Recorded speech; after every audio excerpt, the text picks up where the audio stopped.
Hey guys, I'm TJ Gates. I'm doing my video presentation on Operation Market Garden. Operation Market Garden was an Allied attack in September of 1944 during the middle of World War II. This attack would be the largest attack during the war. The British attacked the German-occupied Netherlands with both ground troops and airborne troops. This would give the Allies a path to Germany by controlling the bridges and waterways. The Allied forces faced opposition from the German forces, and their advance would slow down significantly. As a result, they were unable to capture the crucial bridge in Arnhem, which proved to be a bridge too far. The operation ultimately ended in failure, with the Allies unable to achieve their objective. This relates to our class because of the logistical problems and communication problems of the battle. Coordinating 41,000 troops to attack land and in air and be equipped with the right gear is a huge obstacle to overcome. This also relates to our class because the battle was fought over supply chain hubs, which would help the Allies cut off German supply and disturb their logistics. The operation itself consisted of two components. The first component was Operation Market, which was the airborne element of the operation.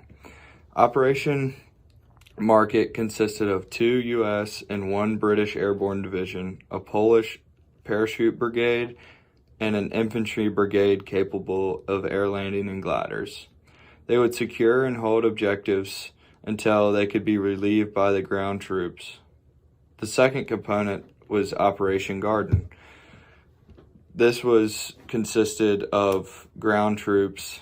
These ground troops would advance up a single road linking the bridges secured by the airborne division. To succeed, a successful link-up by the ground and air troops had to be achieved, but this failed in Arnhem. Arnhem proved one bridge too far. At Arnhem, the Guard Armor Division failed to meet up and relieve the Parachute Battalion, barely holding on the northern end. But that failure to achieve the link-up was not the only problem with the Operation Market Garden. There was faulty intelligence, inadequate planning, tactical difficulty, and over-optimism. These all played a part in dashing the hopes of the Allied to finish the war by Christmas of 1944. This plan involved the seizure of key bridges in the Netherlands by the 101st and 82nd U.S. Airborne Division and the 1st British Airborne Division, who would land by parachute and glider. Then the British 30 Corps could advance over the bridges and cross the Rhine and its tributaries. The bridges were at Eindhoven, around 13 miles from the start line, Nijmegen, 53 miles from the start line, and Arnhem, 62 miles away from the start line, as well as 2 other smaller bridges at Vagel and Grave that lay between Eindhoven and Nijmegen. Operation Market Garden was important because if it was successful, the plan would liberate the Netherlands, outflank Germany's formidable frontier defenses, and make it possible for an armored drive into Germany's industrial heartland.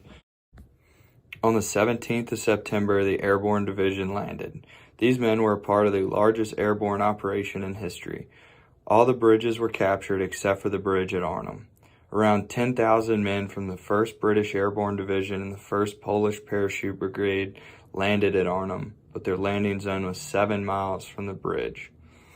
Only 1 battalion reached the objective, while the remaining soldiers were enveloped. Allied intelligence had failed to detect the presence of German tanks, including elements of 2 SS Panzer divisions.